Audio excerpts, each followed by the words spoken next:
dia teny amin'ny Facebook teny dia nahita offre mety nanaitra sy ny intéressé anay dia izay nahatonga anay aloka.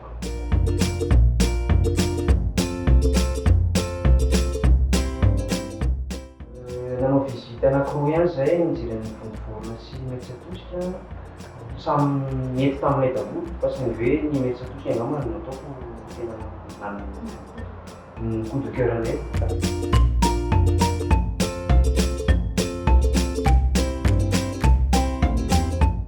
Ireto aloha Master IMMO tena isaorana tanteraka satria tena professionnel nahay nanome le tolotra nomeny tsy misy problème mihitsy raha tsy hoe nisy le problème confinement izay tsy tomenatsiny amizaniza fa zava-misy. Fa tena afaka tanteraka ary mbola mety Mamerina hijery tany ato indray.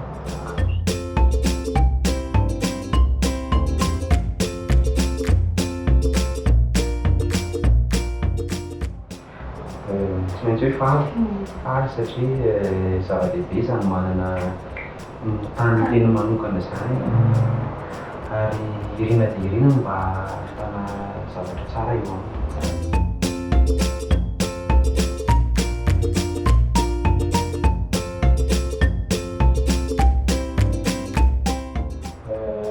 Za aloha dia mampirisika tanteraka antsika izay mbola sahiran-kirana na matahotahotra manao investissement resaka tany.